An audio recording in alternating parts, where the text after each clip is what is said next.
Chris Ryall is a former president, publisher, and chief creative officer of IDW Publishing and co-founder and current publisher at Syzygy Publishing, an imprint of Image Comics. Recently, he's contributed to Bloomsbury Academic Publishing's Marvel Age of Comics series with a book on Daredevil Born Again, Frank Miller and David Mazzucchelli's 1986 story arc in Daredevil issues 227 to 233. This week, he and Koom discuss that classic story. First, as always, I'd like to thank our patrons for helping to keep the show going. You can pitch in by pledging at least $2 a month at patreon.com/deconcomics. This is Tim, and this is Deconstructing Comics.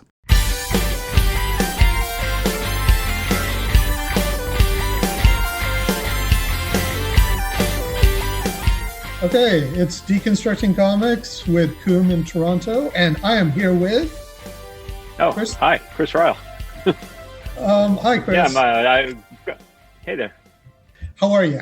Oh, I'm good. Yeah, sorry, I didn't know if you were doing any kind of a preamble or not, but yeah, Chris Ryall. I'm a longtime writer, editor, publisher in comics, and I guess I've now entered into my historian phase too, which is what a few people have introduced me as lately as a result of this book. So, I guess I'll take any one of those titles is good with me. Cool. In terms of the historian stuff, we're going to be talking about your book for Bloomsbury on Daredevil Born Again. And I notice that one of the Daredevil issues from that arc is in the spinner behind you. It is. So the thing I got into during COVID while everybody else was making, sourdough stars and whatnot is I started organizing and reorganizing and maniacally sort of obsessing over the spinner rack. And so I started pulling different themes together. So at holiday times, like it's all outfitted in Christmas covers. And luckily one of the Born Again covers fits perfectly for the holiday season and for this conversation. Perfect. So just before we get into your thoughts on Born Again, tell us a little bit more about being a writer and an editor and how you balance those two very different sides of the spectrum. Yeah, so I got into both at the same time. In 2004, I dabbled with submitting things here and there, and that didn't really get any kind of response. But in 2004, I got hired by IDW as their editor-in-chief. I was the second editor-in-chief in the company's history, taking over for Jeff Marriott. And then part of that role entailed writing a number of comics. Sometimes they were licensed comics. They were based on things that either required a level of secrecy or just things that either I couldn't, comfortably hand off for various licensor reasons, or in some cases, there were some that I just really wanted to do myself, or things that I'd cultivated relationships with the creators like Clive Barker or Stephen King, and adapted some of their works directly. And so I did both those things, running the publishing on the editorial side at the company for 15 plus years. I eventually took over as chief creative officer and then as president and publisher for a short time as well. But the entire time through, I was also writing comics. Some were licensed, some were my own creations. And so I've continued to do both those things since leaving IDW also. So you kind of came on as editor-in-chief, and as part of your duties, you decided to write. But how, did you do some kind of degree or something that brought you to that role as editor-in-chief, or? No, it's funny. All of my my sort of primary jobs didn't lend themselves as directly experience-wise as some things I did on the side. I'd always wanted to be a writer in some capacity or other, without really ever knowing how to go about that in a meaningful way. And so I eventually became a corporate speechwriter, and then I was an advertising copywriter, writing largely technical copy and brochure copy and things like that. But then on the side, because the tech writing thing wasn't really to my taste, on the side, I started writing comic reviews. Through that, I got to know Kevin Smith, the filmmaker and comic writer, a bit. And through him hiring me to help run a website for him, I got to know some comic people, and those comic people are what led me to IDW. But it was the experience working with Kevin, running this website for him for about 4 years. I was the editor-in-chief of the website, and we updated it every single day without fail the entire time I was in charge of it, holidays or no. And so I think it was sort of that, the ability to bring in talent, hit deadlines, and just sort of edit pieces for public consumption that I think was probably the best experience that led me then directly to IDW. Oh, that's awesome. And I know that Kevin's a big Miller Daredevil fan, so you two must obviously have naturally bonded over that too, yeah? Well, potentially, but we could get into Guardian Devil and how it sort of ruined the ending of one of the key characters in Born Again. But no, yeah. that's okay. I have to be honest and say I'm not a huge fan of his Daredevil comics. I think he's a really interesting person. I just know I remember when he sold off his comic art collection, and he had a really nice Miller Daredevil fighting Bullseye page. So I went, "Oh, this guy's obviously." Anyway, so he is. He's a huge fan. I mean, and I actually liked his Daredevil. I just thought Karen Page deserved better after everything that she goes through in Born Again. But that's what happens with storytelling. Yeah. You're also associated with Image, and I don't know if you're still associated with Image, but if you could talk briefly about what you do or did for them. Yeah, one of the things when I left IDW was Image Comics. Eric Stevenson, who runs Image, reached out to me and asked if I wanted to launch an imprint with them. Said, I know what kind of books you make. I like what you do. And so happy to have you as a part of things. If there's stuff that you want to curate, do on your own, whatever it is, we'd love to offer you that space. And so yeah, that was one of the key things that I did after I left IDW. I started doing these nonfiction books, primarily based on different Marvel properties or old time Marvel merchandise, stuff like that, for different publishers. But my monthly comic publishing has all been done through Image since I left IDW. Are you still an editor at Image? Are you putting out stuff through Image? Yeah, the last thing I put out just came out a couple weeks ago. It was a Christmas horror anthology called Dread the Halls, which is a thing that me and a small group of people do annually. So we launched it in 24, and just the second one just came out, a couple weeks ago. So yeah, that's still going. Very cool. And then I know you've got your own press up and going. I'm not going to try to pronounce the name, but maybe you could tell us a little bit about that. Yeah, and so that's what the imprint at Image is. It's called Syzygy Publishing. So it was me and Ashley Wood, who is my partner on a number of books like Zombies vs. Robots and some other things that we did over the years.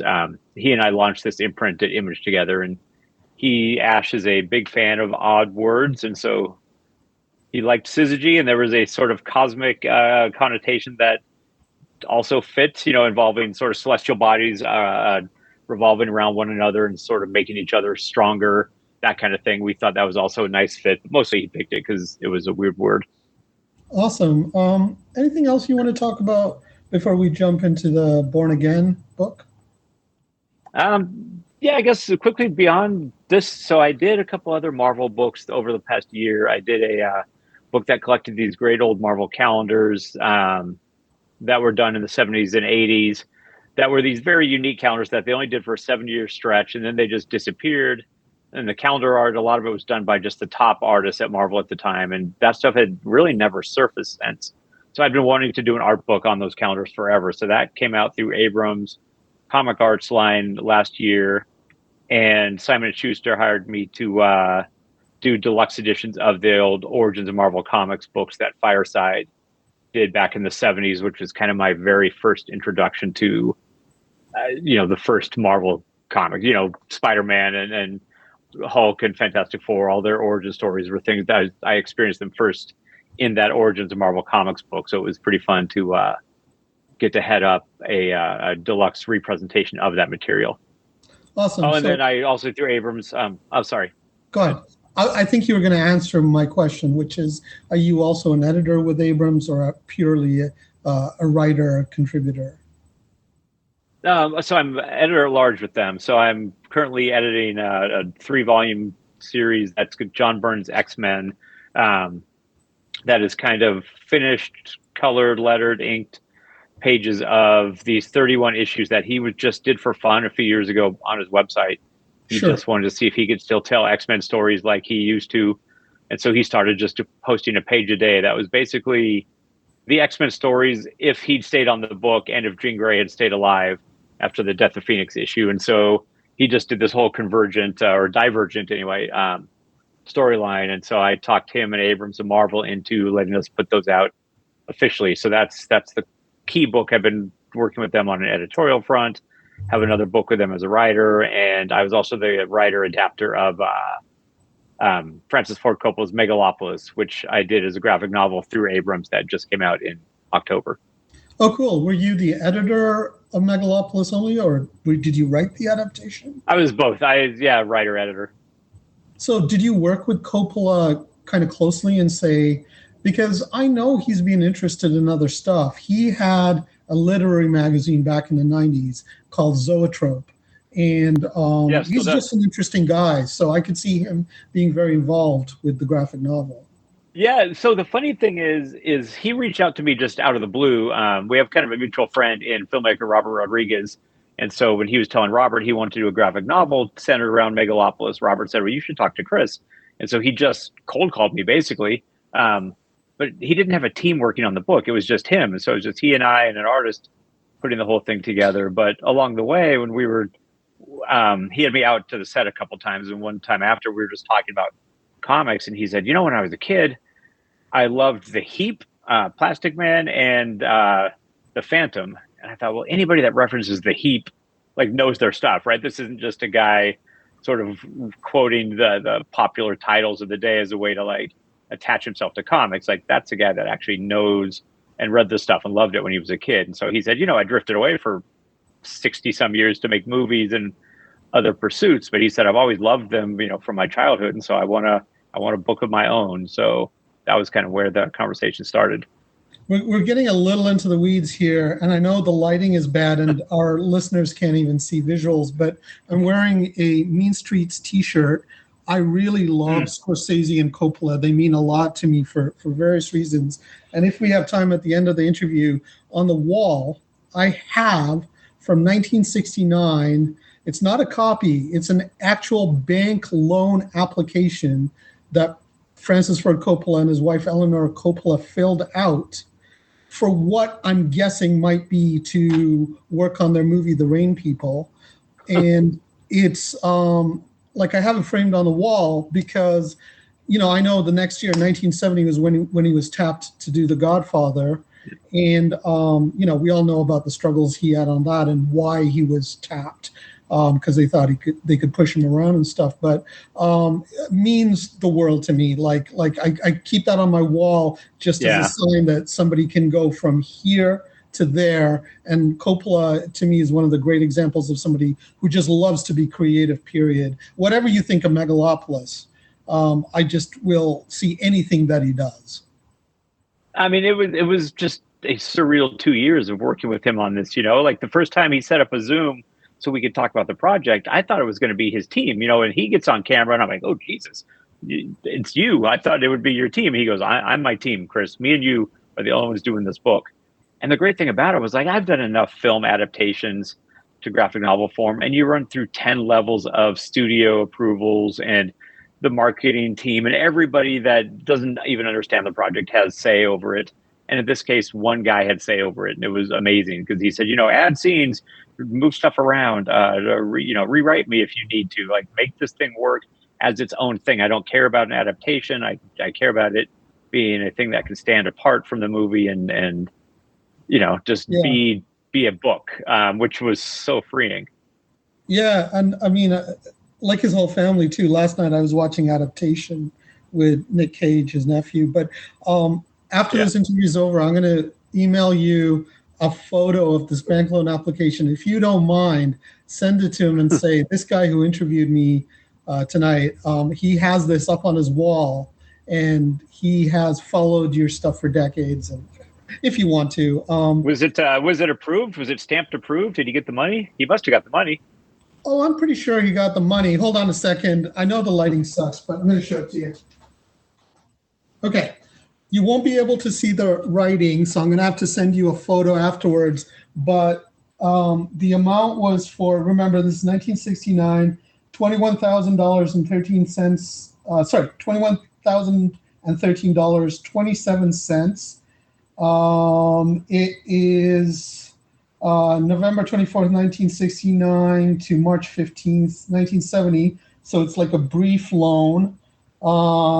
It's an application, and it's actually hand signed. There's nothing that says it was approved, but I assume it was. It's City National Bank, Beverly Hills, California. And Dan Ross is the vice president on the form. So I'm going to send you a picture of this afterwards. And yeah, that's great. I mean, one way or the other, he got what he needed to make these movies and kept doing it. So yeah, that was great. Like, that's the great thing about Megalopolis is he decided, he didn't want to send another bank loan. He just paid for the entire film and graphic novel and everything himself. Yeah. Anyway, let's not eat up the hour. Let's get right into your book on Born Again. If I understand, this is the first of a series from Bloomsbury, the Marvel Age of Comics series. Yeah. Yep. If I'm not mistaken, Daredevil Born Again was also the first of Scott Dunbier's artist edition books. Is it a coincidence that Daredevil Born Again is the first in the series? How did either you apply or did you get tapped to write this? How did this happen? It wasn't the first artist edition. Scott did a number of artist editions before that, but it was certainly one of my favorites anyway, especially, I mean, even with the cover printed in Braille. Yeah, I think the first artist edition he launched with was probably the Rocketeer, Dave Stevens stuff. But maybe I misremember. Maybe it was the most popular in sales or something like that.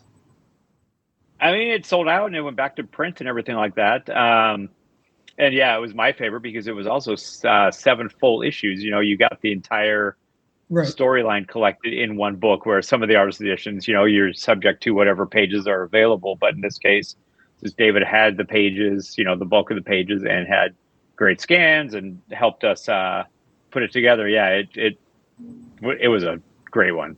Just so nice to see that art in that format. But anyway, on the Marvel Age of Comics book, yeah, Marvel reached out to me and said, hey, we recommended you to Bloomsbury. They're launching this new line of books that is kind of the comic book, or at least the Marvel comic equivalent of their 33 1/3 music line that they do. Where they'll hire journalists and scholars and whatnot to write up their favorite, live album or anything else. So they're doing that with comics now. And so, yeah, they asked me to be part of the launch, which was the first 4 books in the line.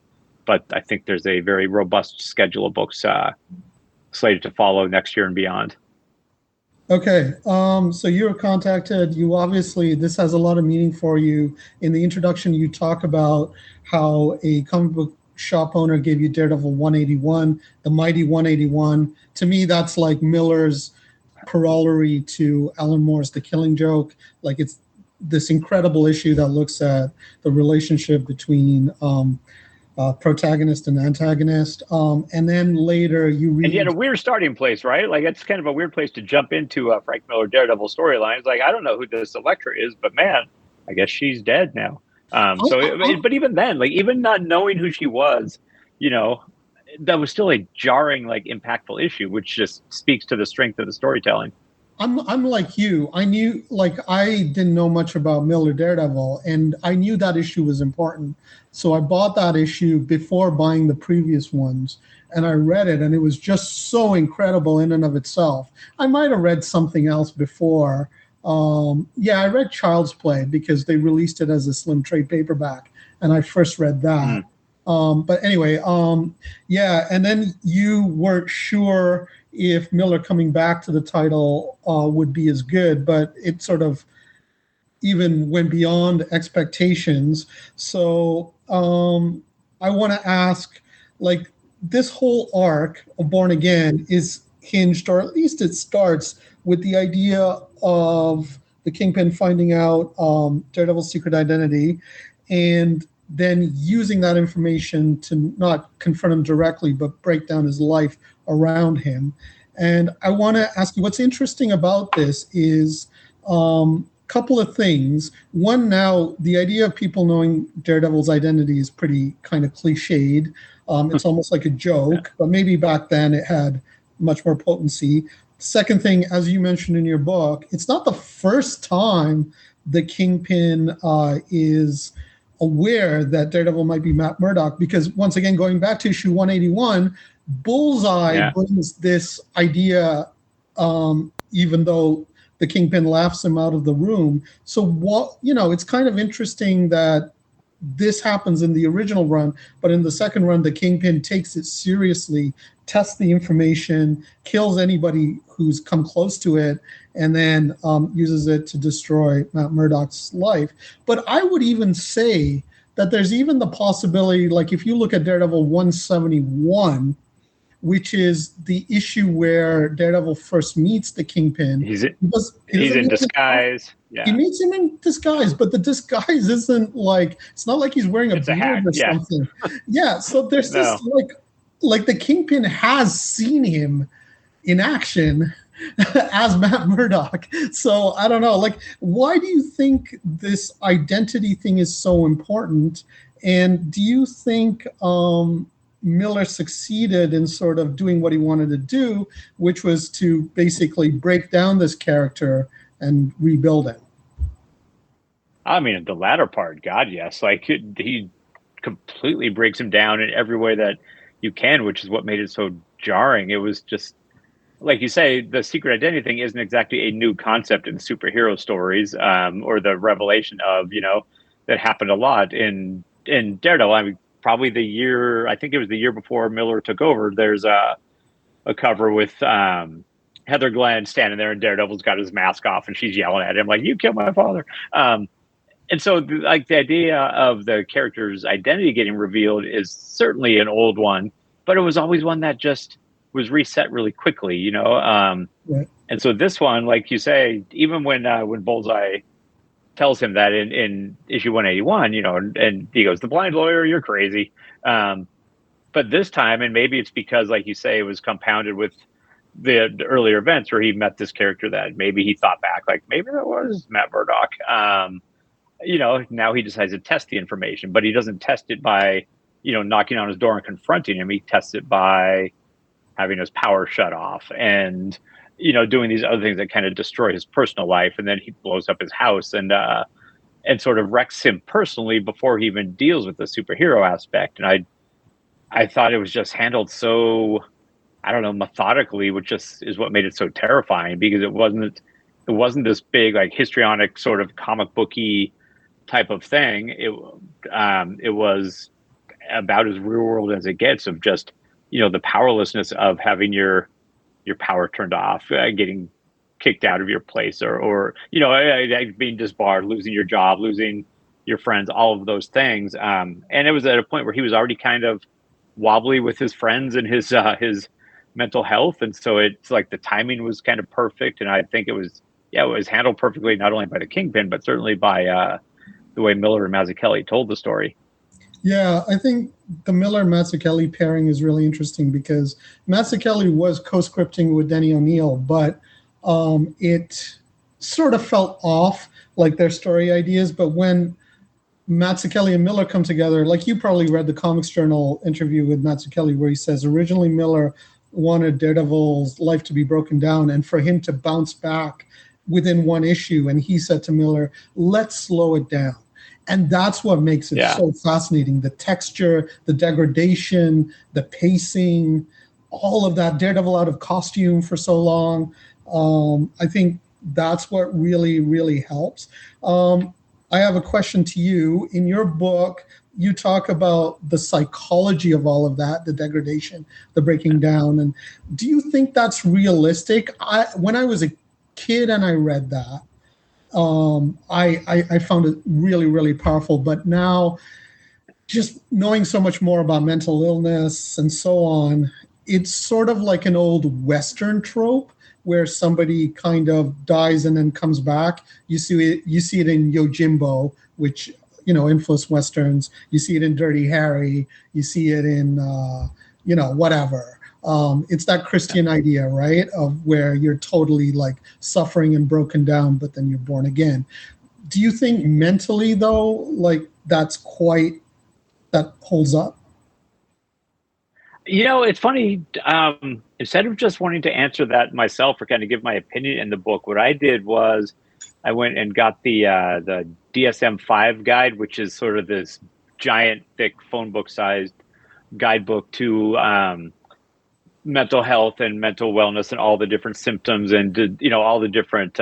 It's basically the guide that psychologists use, not only to diagnose patients but to explain them, to explain sort of the trauma that leads to a lot of these different mental health symptoms and things like that. And so reading those and looking up sort of the symptoms on display in the comic and the way they're handled, it really was like there wasn't a lot of again, comic booky sort of over exaggeration or just taking stuff to a wild degree. It was handled, especially for the time period, the mid 80s, like not exactly a time of storytelling nuance for the most part. And I think for a comic book told in that time period by guys who probably didn't have, clinical training, obviously, I thought it was handled really well and not, like I say, not over exaggerated just for comic book effect. And it certainly could have been. It could have very easily gone down that road because that's comics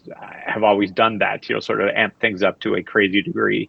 And so, yeah, I mean, I thought certainly with all the trauma he'd experienced, with Heather's suicide and Elektra being murdered and all the things that kind of got him to the point where he was when this series opens, like all of that, all of the sort of PTSD from everything he experienced were a perfect and natural catalyst for everything that played out throughout the storyline.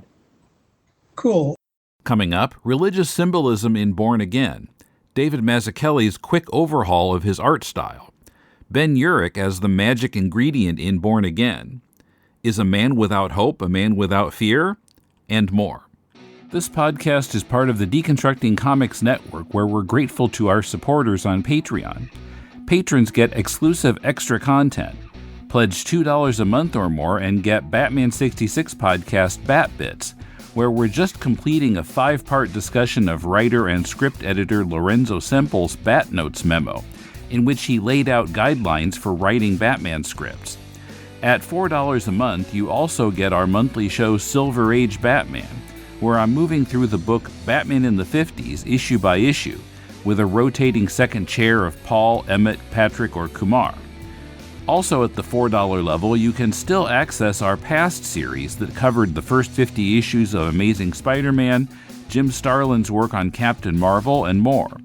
Follow our Patreon for free and get access to the first 2 episodes of both Bat Bits and Silver Age Batman. Check it out at patreon.com/deconcomics, and thanks for your support. Strange parasitic beings are taking over human minds and then killing other humans for food. But what if the alien takes over your hand and not your brain? That's the pitch for Hitoshi Iwaaki's manga Parasite. In the second season of Full Manga Alchemists, Patrick and I are discussing the story chapter by chapter, looking at not only the story itself, but where it intersects with our own experiences of living in Japan. We're also comparing 2 different English translations of Parasite to the original and evaluating their respective translators' choices. And every time we finish a volume of Parasite, we insert an episode on some aspect of our Season 1 topic, Hiromu Arakawa's Full Metal Alchemist. Listen every other Monday on your favorite podcast app, Full Manga Alchemists. I also want to talk about the religious aspect of it, which you mentioned. And I was going to ask you, but you don't have to answer if you don't feel comfortable.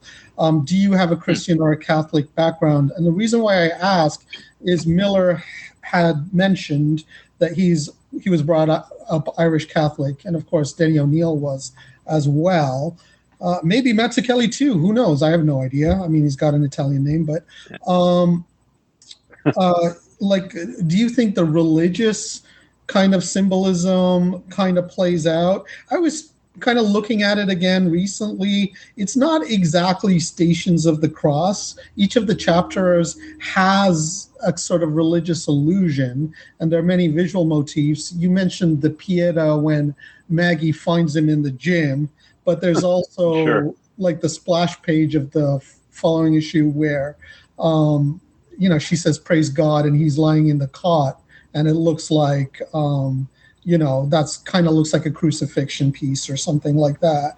Oh, So, absolutely. Yeah. I mean, that stuff is not handled as subtly as maybe the mental health but do you stuff think in it's handled the series. thoroughly and completely? Yeah, so in that area, like I did not grow up with any of that, and so I don't. I certainly can't speak to the specific Catholicism of it all, but I mean it it felt to me like sort of as an outsider looking at those things that I don't know. Again, it didn't. The imagery wasn't subtle, but in a book called Born Again, I think you expect a bit of that, especially when Sure. the Catholic side of Matt has always been a part of his identity, and I think it was played up more specifically in this series than it really had been prior. Yeah. Which is funny because it's another thing that other writers have just taken and run with in all kinds of directions. And you've also Sometimes got running way Matt too with the far. beard who looks very Jesus-like. But go on. Yeah. So just that, I, for me, sort of outside looking in at those things, it didn't feel like it was forced on us in any way. Like he's always seemed to feel guilt over his actions and over even just the fact that he's living a life that he knows his father wouldn't approve of, and now he's clearly living a life that his mother likely also wouldn't have approved of, for different reasons. So he's always been racked by guilt as a character, and so I don't know. It again felt like sort of a natural evolution of his backstory. And I like with bringing Elektra into the series originally, Miller was good at sort of finding these pieces of his past that were maybe not over explained and making it feel like an organic part of the character. Yeah, absolutely. I mean, I'd also mentioned that in the past, people have kind of made use of the fact that he's wearing a red costume and he's got horns, and people call him Devil. And so he kind of like leans into that trope as well. But here, the bearded Jesus trope, I think, is much more powerful. You mentioned bringing people or bringing things out of the shadows of the past. I think the Maggie, the mom factor is really interesting.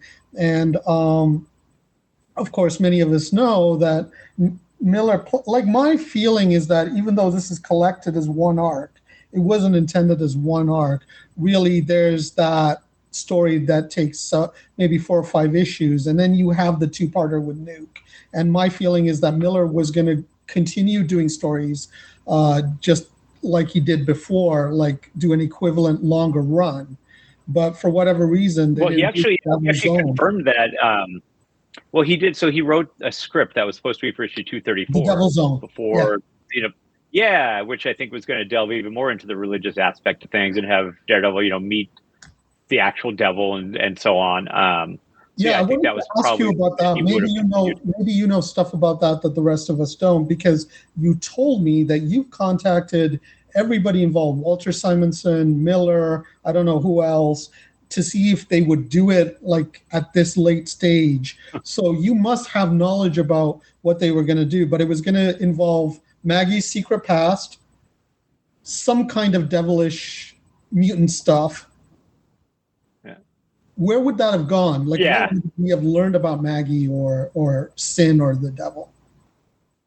I don't know. Like, I mean, the script, the first chapter, the script is available online, but beyond that, I don't know what they all had in mind. And Walter wasn't entirely sure where it was all headed. So it's one of those like great lost, what if kinds of stories that I've often go tilting at windmills throughout my time in comics, trying to make these things that I otherwise seem impossible to happen, to come to pass. And I enjoy doing that and chasing these things, but this is one that I chased and I hoped I could somehow find a way to make happen. But for various reasons, it's extremely unlikely to, but I'm like, well, Walter and Frank are both out still making comics. Like, wouldn't it be great to get them to, to do this thing as its own thing? But like I said, I don't think it'll ever actually happen, but it was one of those quests I went on anyway. Well, we can still dream. Is it too much to ask how recently you talked to both of them, and what were their responses? What were your feelings about their reactions to the proposal? I didn't talk to Frank about it. I'm sure I brought it up with Selene, Frank's partner on the documentary, and who helps run his business. But yeah, talking to Walter said, I'm always up for anything if it can all be worked out, but it's got to be done with Frank. And I'm like, yeah, of course. Frank would have to come back to write that second half. And then I talked to Marvel about the prospects of it. There's lots of sort of tedious kinds of business reasons why older works can't just happen the way I think a lot of us would like them to, and so I won't bore anybody with all of that. But yeah, it was recent, but it was also regularly over the last few years. I, reached out to try to see if there's a way to make something happen with this. Cool. You do an interesting kind of comparison between Frank handling Daredevil and Frank handling Batman. And you say Daredevil is the one that's more, I don't know, approachable, engaging for readers, whereas Batman's face is like a mask or a cipher.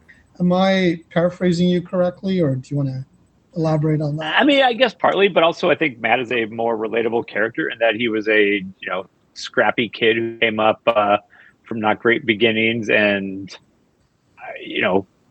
fought his way to a place of relative prominence and all of that. Whereas, Bruce Wayne, I mean, sure, he went through some trauma as a kid, but he was also a billionaire son, and so he is probably harder to relate to as a human character than Matt Murdock, anyway. But whenever you talk about Born Again and Year One, like the majority of people I've found sort of come down on the side that Batman Year One is the best superhero comic ever, and I go, well, it's not even the best of the two that we're comparing right now. I think it's a close number two to Born Again, but for me, Born Again is the one that resonated even more than Year One did.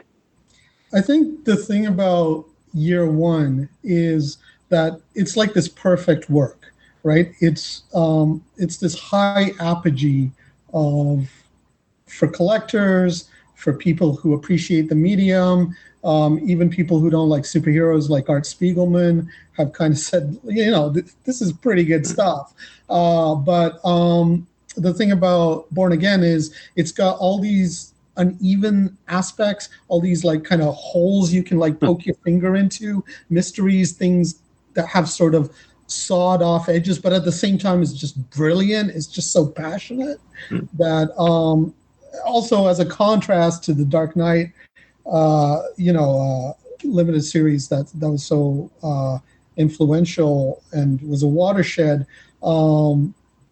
This is a more personable literary kind of thing that you can just kind of like get your fingers around. And once again, I think that's Mazzucchelli in the mix. I don't get the feeling that Mazzucchelli had as much input into the writing of Year One. But for this, like, there's something that kind of you can see glimmers of what later would become Rubber Blanket and the stuff that he would work in. And I think, sure, yeah, I just think Mazzucchelli is so interesting. There's a time in my life when I wanted to write a book about The Length of Yours, which is a very, very for our readers is a very digestible read. Just looking at Mazzucchelli and how he went from one end of the spectrum as a comics artist to the other. Yeah. I don't know of any other artist that has broken their style down so completely and started again. It's almost like Picasso. When you look at Picasso's earlier stuff and later stuff, like it's like incredible.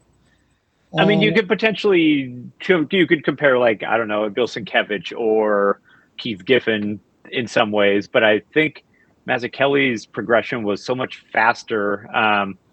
And also, like Sienkiewicz was coming up with the initial influence of Neil Adams, and Giffen's influences when he evolved were like Munoz and others. You could certainly tell who he was inspired by. But Mazzucchelli was just figuring out as this young kid in his early 20s, figuring out who he was as an artist and who he wanted to be.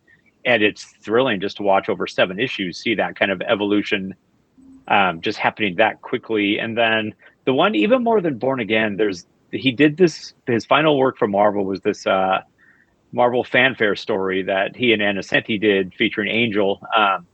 And it is so just abstract, from the kind of comics that Marvel was publishing at the time. And you can certainly see the artist he was that he was becoming, that he wanted to be. And so Born Again is like a good first step toward that. And then by the time you get to that angel story with Nocenti, you're like, oh, this guy doesn't have any interest in doing these kind of stories. He's on to other and different kind of things. And I love that. It's so great that we had him for this short period of time, you know?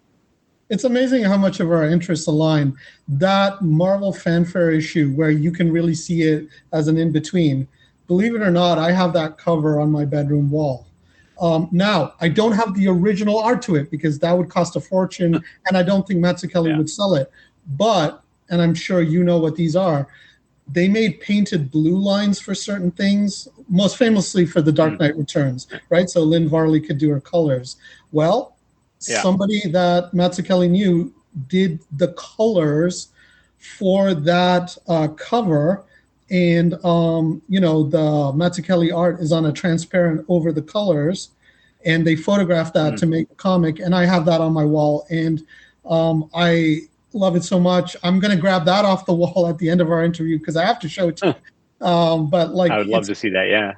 Yeah. It's just, I have, and it's not like a small painted blue line like many of them are. It's like full art size and with the bleed and everything. But, okay. So coming back to your book, it's so easy to get distracted. Coming back to your book and talking about Daredevil versus Batman, one thing that I find that's really interesting about Miller's Daredevil is that in some ways he's like a mask too. Like once again, there's that noir influence on Miller, but there's also Westerns, and there are so many parts, one which you described, where Melvin Potter's like, what am I going to do? What am I going to do? I need to know and then you see Daredevil in the shadows as Matt saying, make a costume, don't worry about it. Like that's, like he's this kind of Western kind of figure who takes care of business.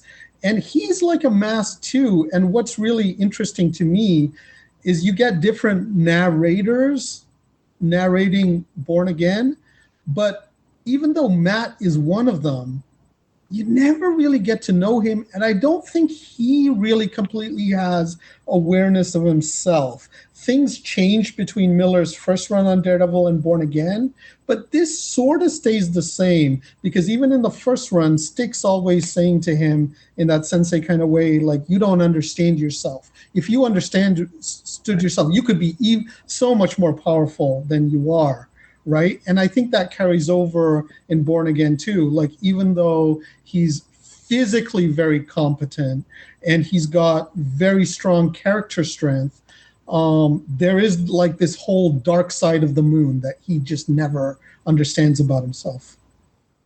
Well, especially at that point, you know, like his psyche is about as fractured as it has ever been. So if the entire series was just the narration of that guy, it would have been kind of hard to take. So you needed that sober-minded, you know, journalistic approach that came through in the Ben Urich captions throughout the book. I think that brought a level of humanity to it that where Matt Murdock's head was at the time just would not have been doable if it was all his interior monologues.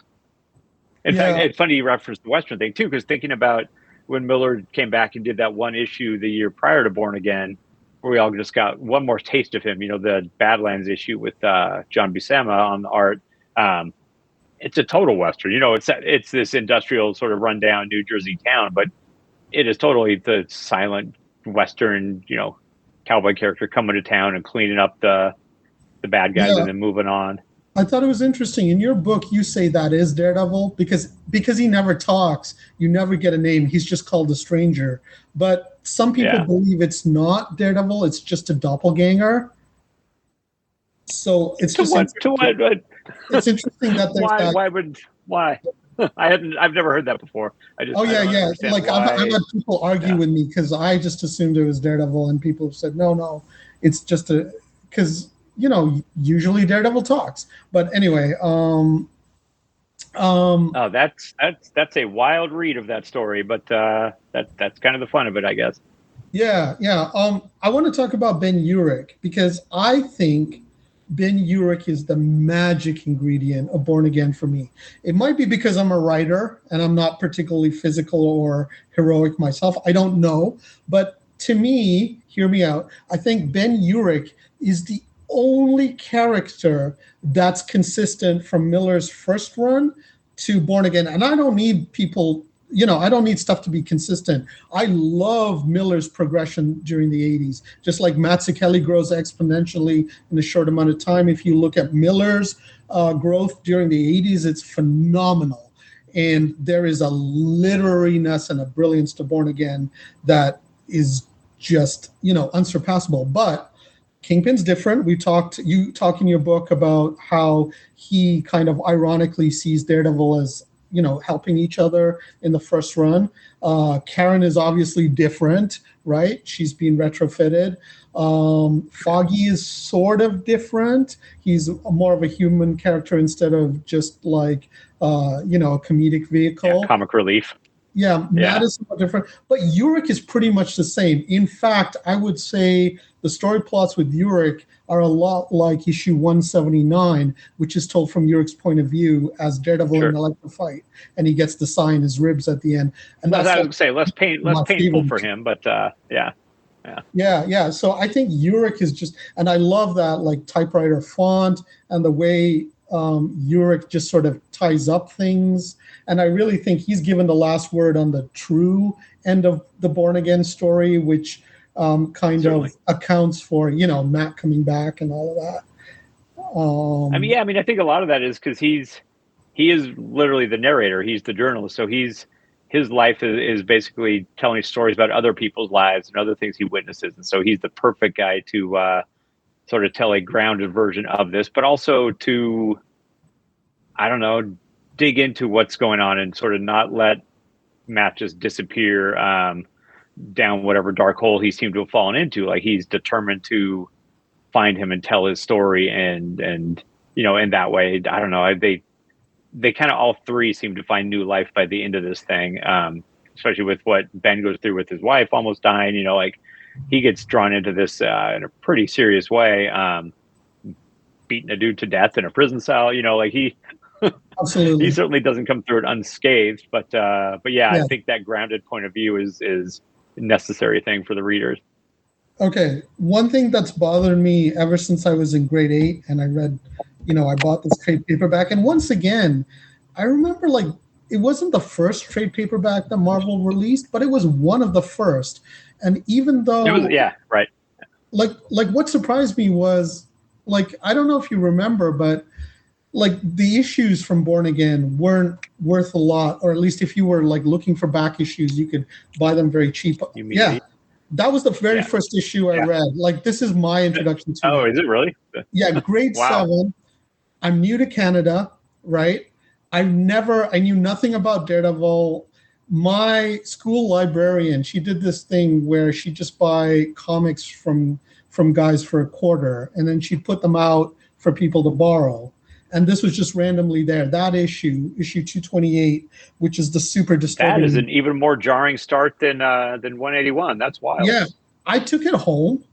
I knew nothing about the character. I read it, but it imprinted itself on my mind because I never read anything that mesmerizingly violent and brilliant before. And then the following year in grade 8, I got the Born Again trade paperback because it had come out. And I was just so fascinated, and the art was so beautiful.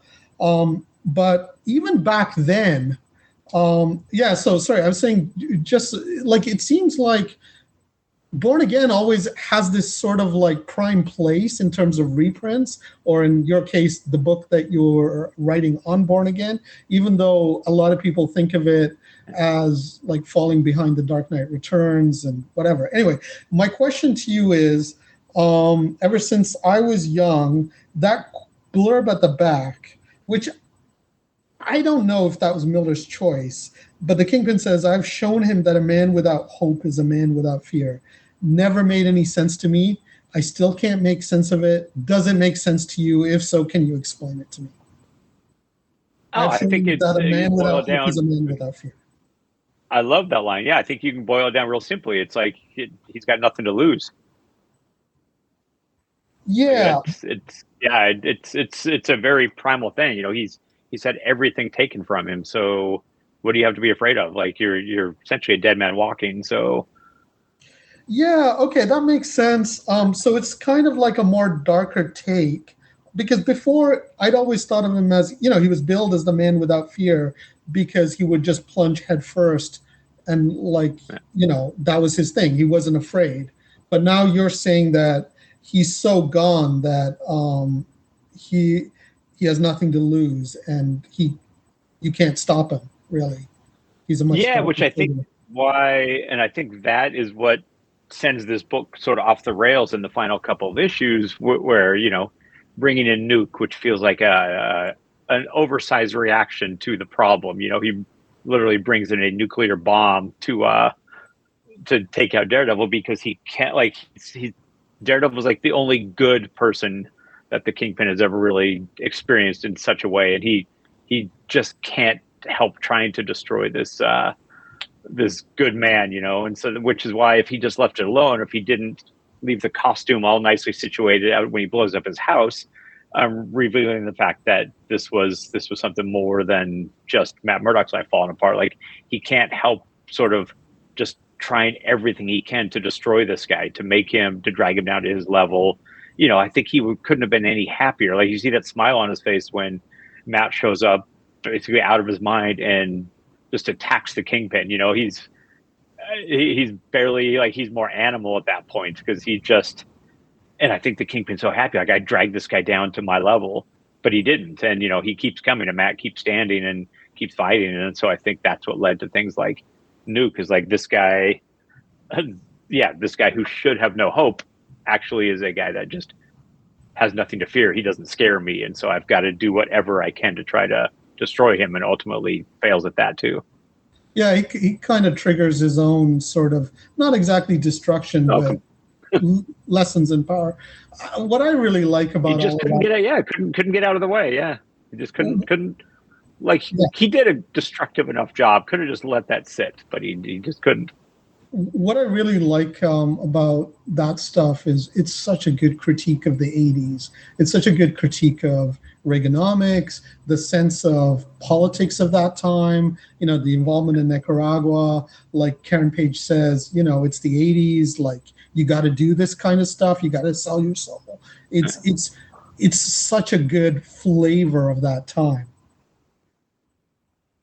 Yeah, which, again, like, trying to really think about the time period in which this was told is the thing that made me even more impressed, just by the subtlety of the storytelling. Because again, in the mid 80s, comic books they weren't quite what they became in the 90s, but they were pretty big and boisterous, and not all that nuanced. And the fact that this one was, I mean, your first comic you pick up, and, like, there's no costume character on the front of it, and you open it, and he's living in squalor. And in fact, it's funny because this issue was colored by Mazzucchelli, and I didn't really get into that in the book because I don't know the rationale. I don't know why he took over the color on this one, but the coloring on this one is so vibrant and different from the others. Like, he didn't necessarily try to match the color palette from the issue prior, and then the issues that followed it sort of went back to a more traditional route. So I find that one even more curious in that way, where it's just like this tour de force by Mazzucchelli on the art and the colors.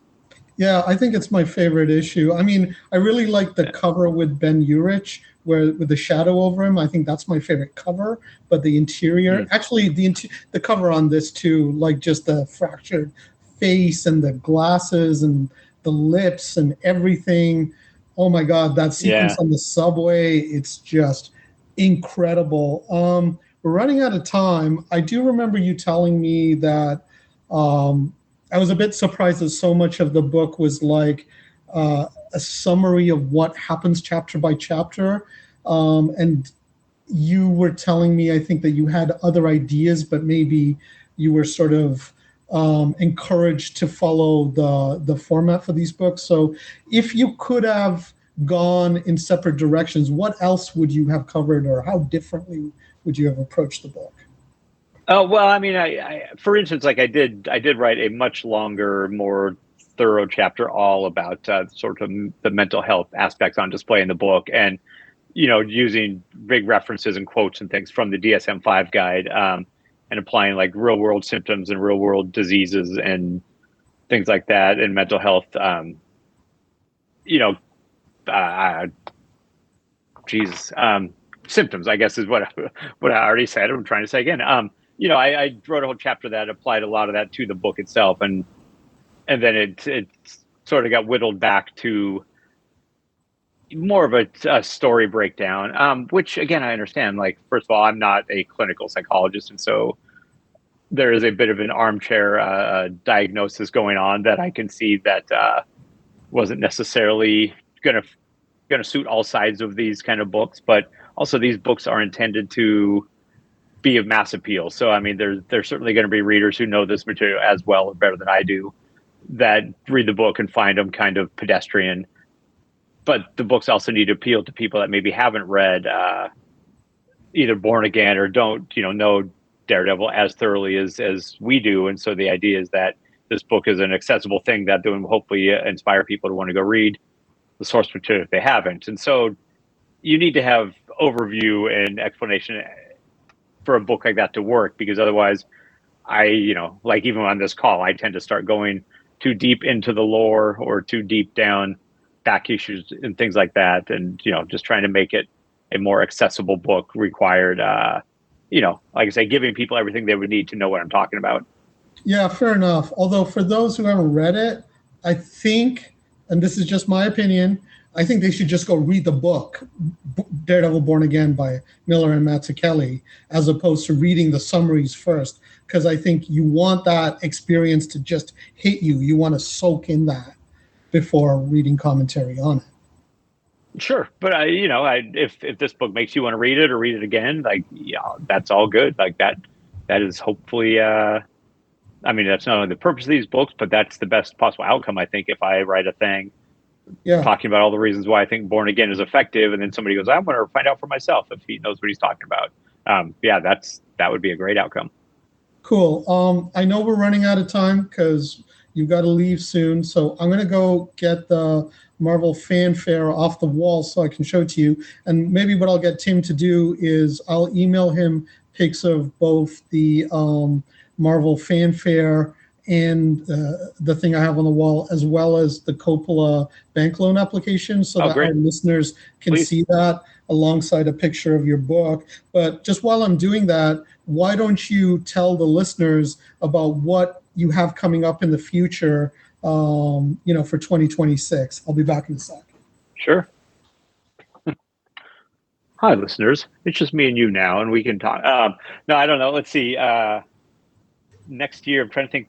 So the first thing that I have coming out is I did a Savage Sword of Conan story, a 48-page Savage Sword of Conan story, which is the first time I've ever written Conan. And the Lock and Key artist, co-creator Gabriel Rodriguez is drawing it, and it's just drop dead gorgeous. He's doing this beautiful grayscale. It's for their magazine, so it's not in color, but it's got all these great gray washes and tones, and so that's exciting. And there's a bunch more Marvel archival things, and more along those lines. So welcome back to the show. Okay, cool. So here it is. I know the lighting's not that great, but once again, you can hardly see it, can you? It's too bad. Okay, our interview will be up literally in a couple of days, so you're going to see a better picture of it. But I have this up on my bedroom wall. It's definitely not expensive by original art standards, but it is, I think, the most beautiful thing I own. And you'll see it better. Yeah, that's awesome. That's great. In the photo. It's like a stained glass window. That's how beautiful the colors are on it. And I should also mention, Tim, who's our host, he has a brother called Paul Young, who's in the States, and he's a university prof. And he is as personally affected by Miller's Daredevil as you and I. And Tim is holding up his book, Daredevil and the Ends of Heroism. If you ever get a chance to read it, it's a more academic book, but unlike typical academic books, it definitely has a personal flavor, where he also talks about how that initial Daredevil run really affected him, especially because Tim, you can maybe jump in here. I think your guys' dad was like a preacher, right? Right. Our dad was a Lutheran minister, and he and our whole family is mentioned in the book. I'm mentioned once or twice. So there's a bunch of us who just have been personally, like lightning has struck our personal lives. and we've written about Miller's Daredevil in one form or another. I wrote those Christmas book club blogs. You wrote your book, and then Paul wrote his book. And I think it's such a formative kind of influence in our lives, one way or the other. So it's always nice to really connect and talk about this stuff because it's such a passionate thing. And I mean, what a testament to those guys' work, that we're still talking about this stuff decades later, and that it still has, it's still as quotable and just lodged in our heads the way it is. Yeah, absolutely. I mean, those moments are just really imprinted in my brain and my heart, for sure. And in my own, creative writing, like once in a while, like a Miller line will kind of echo, and it's weird what kind of really impresses you. Like one of the lines in Electra Lives, I don't think it means that much to anybody, but there's this line about where Matt Murdock is narrating the story about waxed paper and this butcher and this violence. Oh, sure. Yeah. And I use that. Not like my own story had anything to do with that, but just the thing about the waxed paper, because it's such a potent detail. And I didn't realize this when I was young, but part of the reason I love Miller's writing on Daredevil is because he's blind. Miller really knows how to use the senses and sensory details, so he really makes the experience come alive, and that's what a good writer does. They use sensory details. They use all the senses. It's a gift for a writer. Yeah, Batman will never have that. Absolutely. Yeah. Right. Yeah. Okay, I think you've got a couple of minutes. Anything you want to talk about that we haven't touched base on? No, I plugged my Conan story coming early next year that I'd mentioned, and then just working on a number of archival Marvel related books right now, and some other things that I can't talk about yet.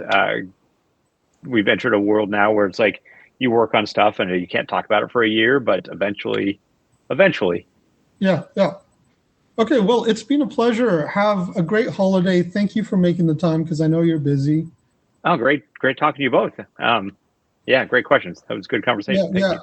All the best success with the Daredevil Born Again Marvel Age of Comics Bloomsbury book. Great stocking stuffer or present for your loved one or yourself.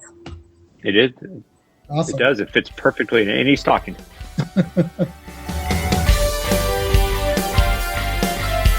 I'll link to Chris's Substack in the show notes. I guess we don't call them blogs anymore. And to info on Koom's book, Killing Shakespeare, as well as Amazon links to that book and Chris's book on Born Again. Follow us on Blue Sky at Decon Comics. In Facebook, we have both a page and a group. Those are linked from deconstructingcomics.com, as is our YouTube channel, where our episodes are posted every week as videos of a single image. You can comment on our episodes on YouTube or on our site, or drop us a line at mail@deconstructingcomics.com, or talk to us. Click the Leave a Voicemail link on the left sidebar of our site. Are you making a comic? Send it to us and we'll do a Critiquing Comics episode about it. Our theme is by J.B. Anderton. The music backing the promotion of our Patreon is Change by Jazar. A few weeks ago, we talked about a book by Carol Tyler, whose late husband, Justin Green, created the 1972 graphic novel Binky Brown Meets the Holy Virgin Mary. We talked about that book here on the show some years back, and we'll re-present that episode here next week. Till then, this is Tim, and thanks for listening to Deconstructing Comics.